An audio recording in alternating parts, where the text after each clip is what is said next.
وہ ٹوٹ رہا تھا اور وہ ٹوٹنا نہیں چاہتا تھا۔ پاپا آپ ٹھیک ہے نا؟ کچھ نہیں ہوگا آپ کو، مشی ٹھیک کر دے گی سب۔ اس نے ہچکیوں سے روتے ہوئے لفظ ادا کیے تھے۔ یہ میلو ڈرامہ کب تک چلے گا؟ باندھو اسے، نکاح کا ٹائم ہو گیا ہے، ہمدانی نے عبدالزاری سے کہا تھا۔ اس کا وہی کارندہ ہوا کی تیزی سے اچھل کر کاظم تک پہنچا اور اسے کرسی پر بٹھا کر باندھ دیا۔ پلیز چھوڑ دو میرے پاپا کو، میں تمہاری ہر بات ماننے کو تیار ہوں، خدا کا واسطہ، مشی نے اب کی بار ہاتھ جوڑتے ہوئے کہا تھا۔ مت جوڑ ہاتھ اس آستین کے سانپ کے آگے، مشی یہ جانور ہے، انسان نہیں، اسے کسی کی عزت کا پاس نہیں، نہ ہی رشتوں کا لحاظ، دوستی کے روپ میں وہ ناگ ہے جو نگل ہی چھوڑ کے رہتا ہے۔ انہوں نے اس کی طرف دیکھ کر نفرت سے کہا، مشی اب اگر تم اپنے باپ کے منہ سے نہیں، سسر صاحب ہوئے میرے تو ڈیئر سسر صاحب، اگر آپ نے میری تعریفیں کر لی ہوں تو چپ کر کے اپنی بیٹی کو سدا سہاگن کی دعا دے دو۔ مشی تم اس شیطان سے نکاح نہیں کرو گی، کاظم نے بے یقینی سے مشی کی طرف دیکھا تھا۔ نہیں کرے گی تو دونوں کی قبریں یہیں کھود دوں گا، ویسے بھی تمہاری بیٹی کے پاس اور کوئی چوائس بھی نہیں ہے۔ لگاؤ یار اس کاظم کے منہ پر ٹیپ، اس نے خواست سے ہنستے ہوئے کہا تھا، اور کارندے نے منٹ سے پہلے کاظم کے منہ پر ٹیپ لگا کر باندھ دیا تھا۔ اوئے جا مولوی کو یہیں لیا، اس سے پہلے کہ کوئی مدمزگی ہو یا اذلان اور کسی کو کچھ پتہ چلے، ہمیں یہاں سے جانا بھی ہے، ہمدانی نے پرسوچ انداز میں کہا تھا۔ تمہیں تمہاری چالوں میں کامیاب نہیں ہونے دوں گا میں ہمدانی، اذلان نے گاڑی کے بونٹ پر مکہ مارا تھا۔ سر ہمارے لیے حکم؟ 4 سے 5 لڑکے اس کے آگے ہاتھ باندھے کھڑے تھے۔ جاگ کر اس کے سارے کارندوں کو راستے سے ہٹاؤ، علی نے حکم دیا تھا۔ جی سر، وہ تیزی سے کہتے اندر کی طرف بڑھے تھے۔ سر ہم لے آئے ہیں۔ ارہم ویل چیئر پر پٹیوں میں جکڑا ہوا بیٹھا تھا۔ گڈ، آپ لوگ جا سکتے ہیں، اور ہولڈ، ہم ہادی، اذلان نے ہادی سے کہا تھا۔ مولوی صاحب مشی کے سامنے بیٹھے تھے۔ بچی کا نام مولوی صاحب نے پوچھا تھا۔ مشال کاظم، ہمدانی نے ہنستے ہوئے بتایا تھا۔ تو بیٹا مشال کاظم، کیا آپ کو احمد ہمدانی کے ساتھ نکاح قبول ہے؟ 1 منٹ مولوی صاحب، کیا ایک شادی شدہ عورت جس کا شوہر سلامت ہو اور ان میں علیحدگی بھی نہ ہوئی ہو تو ان کا زبردستی نکاح جائز ہے کیا؟ اس سے پہلے کہ مولوی صاحب آگے کچھ کہتے، ہادی نے ان کی بات کاٹی تھی۔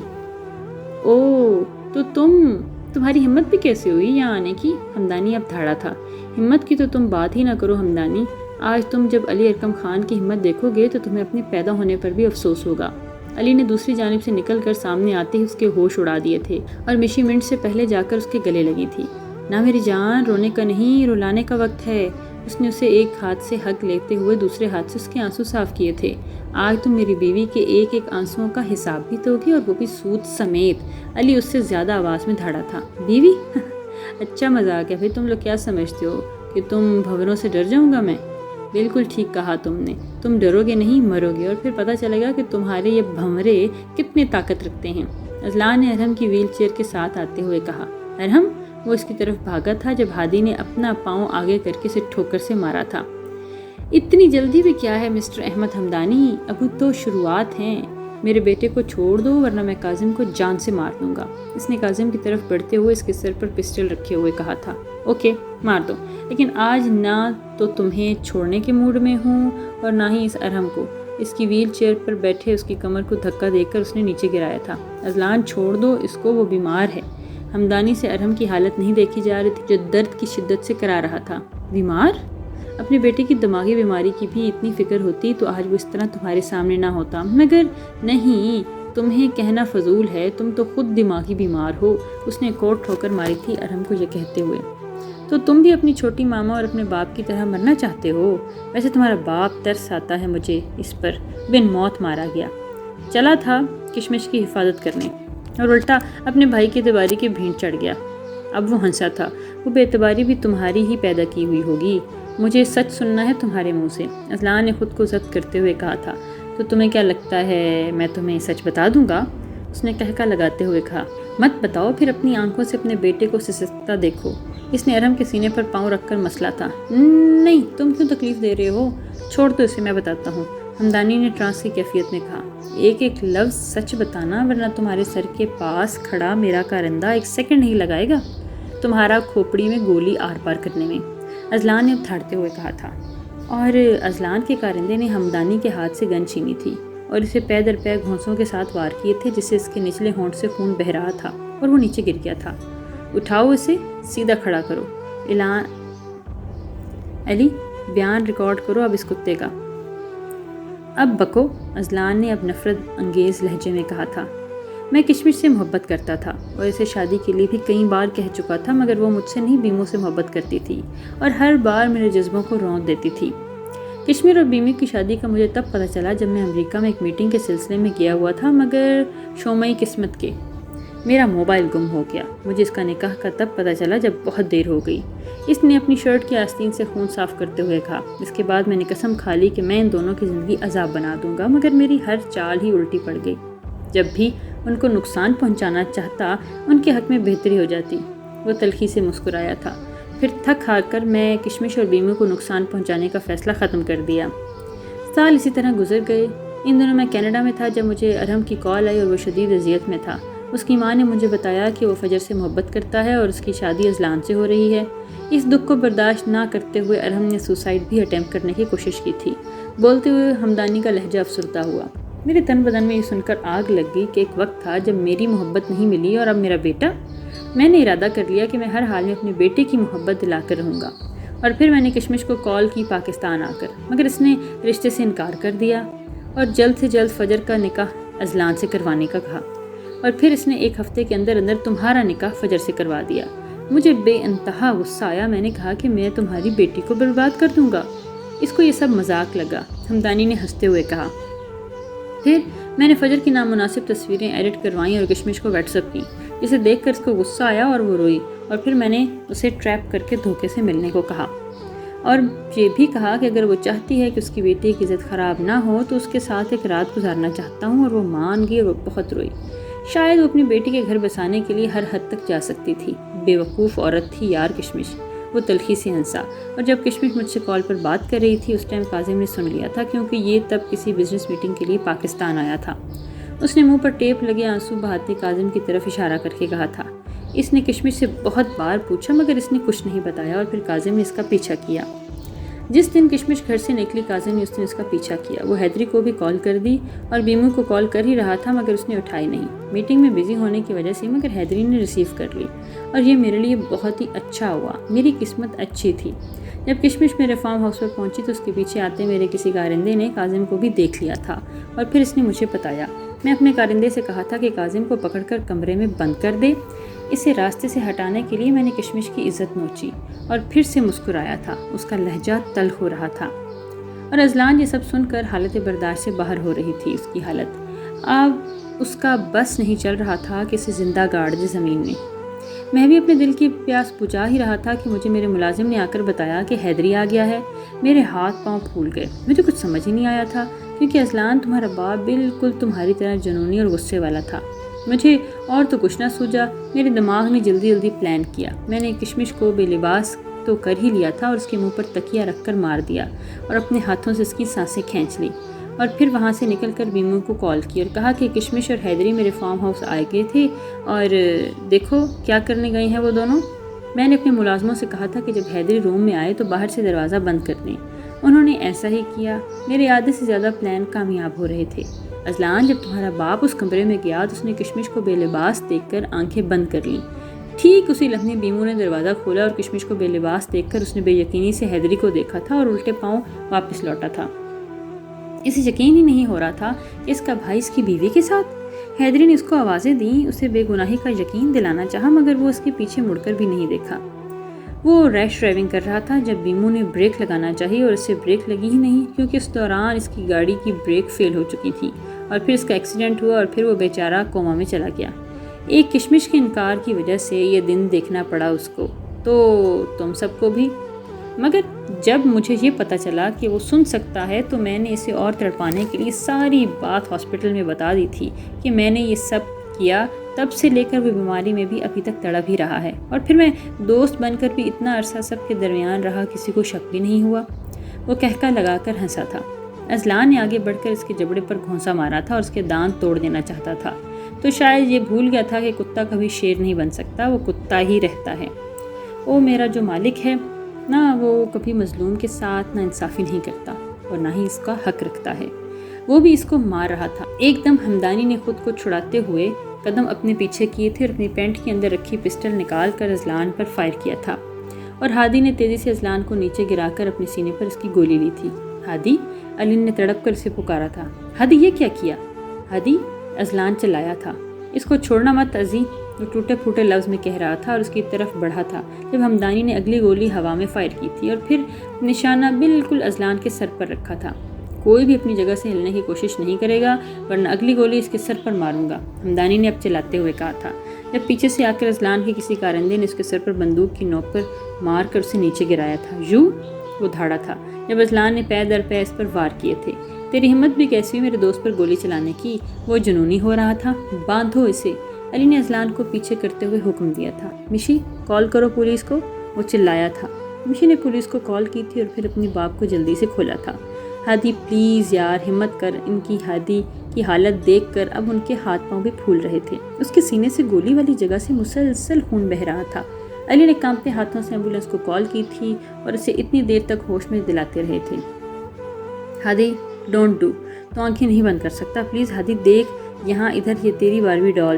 اذلان پاگلوں کی طرح علی کی طرف اشارہ کرتے ہوئے کہہ رہا تھا۔ ادھر یہ دیکھ، میں تیری چمک چلو۔ ہادی مت کر ایسے یار، آنکھیں پلیز میری جان، آنکھیں بند نہیں کرنی ہیں، تو جتنی مرضی یار، جو مرضی کر لے پلیز، علی روتے ہوئے چلا رہا تھا۔ وہ دعا، ہاں میں دعا کا خیال رکھوں گا، ہمت کر تو پلیز میری جان، ہادی ٹھیک ہو جا۔ وہ رو رہا تھا اور اذلان حیدر شاہ بہت رو رہا تھا۔ ہادی کو دیکھنا، بس منہ کھول، لمبے لمبے سانس لے، کچھ نہیں ہوگا میری جان۔ علی ارقم خان زندگی میں پہلی بار رویا تھا اپنی جان سے پیارے یار کی تکلیف کو دیکھ کر ہچکیوں سے۔ اذلان حیدر شاہ پوری شدت سے رو رہا تھا۔ دعا، ہادی نے ٹوٹی پھوٹی لفظوں کے ساتھ آخری سانس لیا تھا۔ یارا تیری یاری کو میں نے تو خدا جانا، یاد کرے گی دنیا تیرا میرا یار آنا۔ میڈم جی، اس گھر کے باہر تو بہت سخت سیکیورٹی ہے، ان کے ولیمے کا فنکشن بھی کینسل ہو گیا ہے، اس نے اینا کو کال پر اطلاع دی۔ واٹ؟ تم کرو کچھ بھی کرو، مجھے آج وہ لڑکی مردہ چاہیے۔ اینا کال پر دھاڑی تھی اور کال کٹ کر رہ گئی تھی۔ وہ کب سے ٹیرس پر نظریں جمائے کھڑا تھا اور اسے اچانک ٹیرس پر فجر کھڑی نظر آ رہی تھی۔ اس نے نشانہ باندھا ہی تھا، اس سے پہلے کسی نے حراست میں لے لیا تھا۔ بول، تجھے کس نے بھیجا ہے یہاں؟ حاتم نے اس کے منہ پر مکہ مارتے ہوئے کہا، اور وہ کرائے گا گنڈا تھوڑی ہی دیر میں سب کچھ اگل گیا تھا۔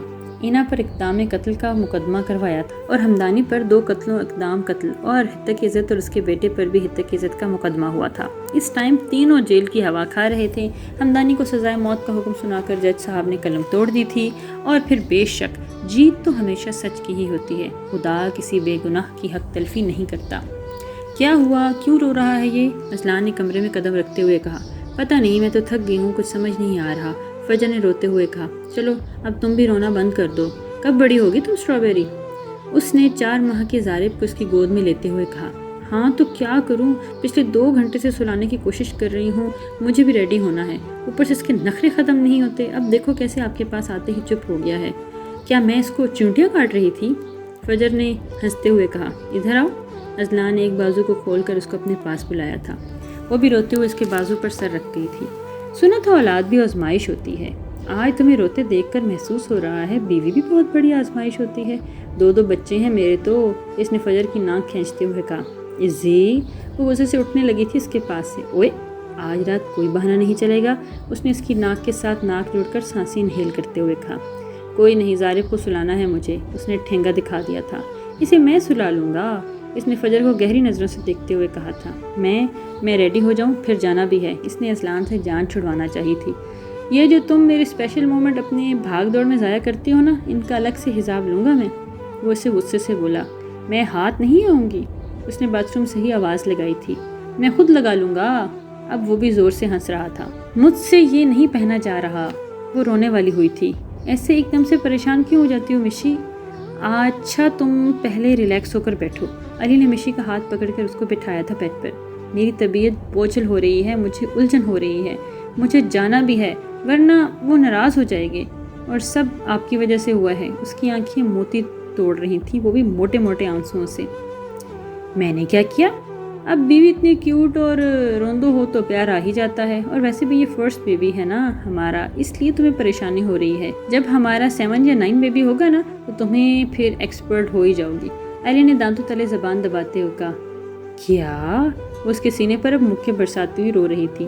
اچھا نا، تنگ کر رہا ہوں اپنی روندو بیبی کو، علی نے اس کے ماتھے پر لب رکھتے ہوئے کہا تھا۔ چلو میں پہنا دوں، اٹھو، لیٹ ہو رہے ہیں۔ اس نے ایک ہاتھ سے مشی کو اٹھاتے ہوئے کہا، اور اس کا 6 منتھ چل رہا تھا۔ علی اس لیے اس کو واش روم کی طرف بڑھا رہا تھا، پھر چینج کروایا، تیار ہونے میں ہیلپ کی۔ پرفیکٹ، اس نے اس کو جیولری پہناتے ہوئے کہا تھا۔ ایسے کیسے آپ پرفیکٹ لگ رہے ہیں؟ لپسٹک تو لگائی ہی نہیں مشی نے۔ یار جان، اتنی ہیلپ کروائی ہے، اس کا معاوضہ تو لے لوں نا، پھر تمہیں شکایت ہوگی کہ لپسٹک خراب کر دی ہے۔ وہ کہتی اس کے لبوں پر جھکا تھا اور پھر کتنی ہی دیر اس کے لبوں کو آزاد کیا تھا، جب وہ پھر سے رونے والی ہو گئی تھی۔ سدھر جاؤ اب، اس نے اس کی آنکھوں میں نمی دیکھ کر کہا تھا، اور پھر اس کی پیشانی پر لب رکھتے اس کو لپسٹک پکڑا کر خود بھی تیار ہونے لگ گیا تھا۔ وہ دونوں اسٹیج پر بیٹھے بہت اچھے لگ رہے تھے۔ آج دعا کی بارات تھی اور ہادی کے تو دانت بند ہی نہیں ہو رہے تھے۔ یہ جو تم دونوں ایموشنز میں آ کر میری بہنوں کو مجھ سے لے اڑے ہو نا، یہ تو میں شریف تھا جو کسی کو کچھ کہا نہیں، ورنہ تم لوگوں کی کٹ پکی تھی۔ اذلان نے مصنوعی غصے میں کہا تھا، بیٹا یہ ہماری ہمت ہی ہے جو ان آفات کا مقابلہ کر رہی ہیں، ورنہ تو کسی مائی کے لال میں اتنی ہمت ہی نہیں تھی۔ ایک کا رونا، علی نے منہ بسورتے ہوئے کہا تھا، اور دوسرے کی چلتی زبان، ہادی نے بھی منہ بنا کر کہا، اور تیسرے ان دونوں پر بھاری ہے۔ اذلان بھی غمگین ہوا تھا۔ کب سے ڈھونڈ رہی ہوں میں عزی آپ کو۔ پکڑے ضارب کو اپنے چھوٹے چھوٹے ہاتھ مار کر ساری لپسٹک میرے ہونٹوں سے اتار کر گالوں پر لگا دی ہے اس نے، اور سارے میرے بال جوڑے سے نکال دیے ہیں۔ فجر نے غصے سے کہتے ہوئے اذلان کو ضارب پکڑایا تھا، اور اس کی کارٹون جیسی شکل دیکھ کر دونوں کی ہنسی نکلی تھی۔ فجر خدا کا خوف کرو، کیوں ڈرا رہی ہو؟ سب کو آیت الکرسی پڑھنے پر مجبور کر رہی ہو، ہادی نے کہہ کر لگاتے ہوئے کہا۔ ہادی بھائی، وہ غصے سے پکاری تھی۔ ٹھیک کہہ رہا ہے، میں بھی آیت الکرسی پڑھنے ہی لگا تھا، علی نے بھی کہہ کر لگاتے ہوئے کہا۔ پڑھ لیں، بلکہ اپنی بیویوں کو بھی دیکھ کر پڑھ لیجیے گا آپ کیوں چپ ہیں؟ آپ بھی ہنس لیں، ایک نہ شد، 2 نہیں بلکہ 3 شد۔ وہ غصے سے پھنکارتی وہاں سے چلی گئی۔ میں نے کیا کہا؟ اذلان نے خود کی طرف اشارہ کرتے ہوئے کہا، اور جہ چاچو کے شیر، علی نے ضارب کو گود میں لیتے ہوئے کہا۔ ایک تو معصوم تھے، ایک تیرا ابا معصوم، ہادی نے ضارب کی گال کھینچتے ہوئے کہا۔ تو تم لوگ ایسا کرو، چھوارے کھاؤ میری شادی کے، میں نے اسپیشلی سوات سے منگوائے ہیں تم دونوں کے لیے، ذرا اپنی آئین عورت کے پاس چلا۔ ہادی نے بتیسی نکالتے وہاں سے جاتے ہوئے کہا، یہ پکا زن مرید بنے گا، علی نے کہا۔ تو تم جیسے نہیں ہو نا، اذلان نے کہا۔ ہاں ہوں میں بھی یار، ٹریننگ تو تیری تھی، اس نے مسکراتے ہوئے، اور پھر دونوں ہنس پڑے۔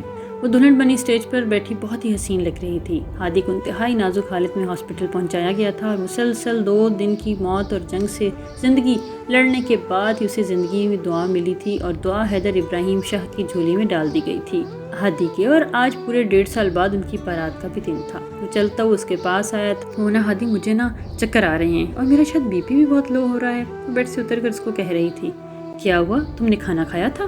اسے فکر ہوئی تھی۔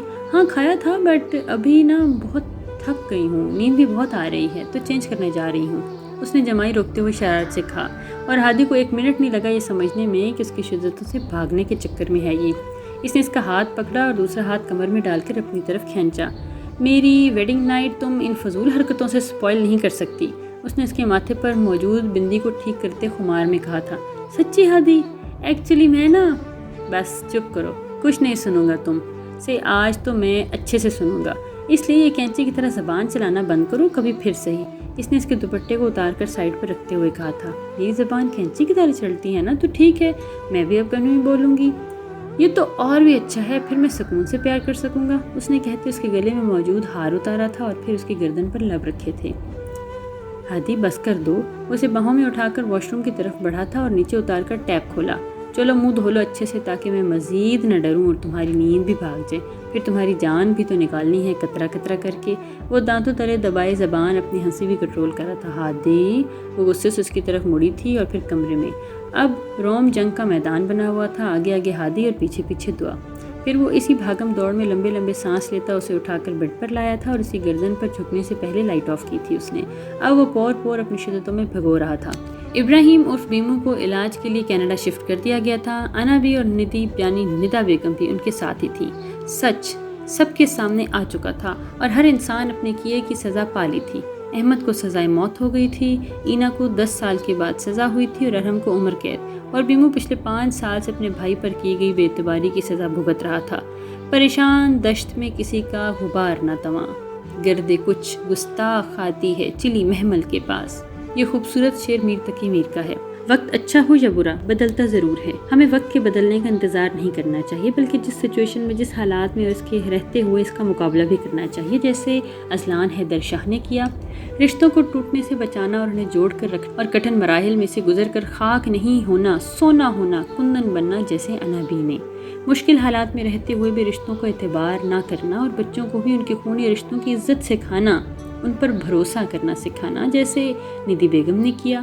اتنی بے وقوفیوں کے بعد بھی انا کو سائیڈ رکھ کر اپنے چاہنے والوں سے معافی مانگنا، دل سے اس رشتے کو نبھانا، جیسے کہ فجر نے کیا۔ دیکھا جائے تو ہر کردار ہمیں کوئی نہ کوئی اس میں نصیحت دے رہا ہے۔ حالات جیسے بھی ہوں، ہمیں جواں مردی سے اس کا مقابلہ کرنا چاہیے، اور سب سے بڑی بات تحمل مزاجی سے، جذبات، جنونیت، غصے سے نہیں۔ امید ہے کہ آپ کو یہ ناول بہت پسند آیا ہوگا۔ ہماری آپ سے ریکویسٹ ہے کہ پلیز اپنی قیمتی رائے کا اظہار کمنٹ سیکشن میں ضرور کیجیے گا، تاکہ ہماری حوصلہ افزائی ہو سکے۔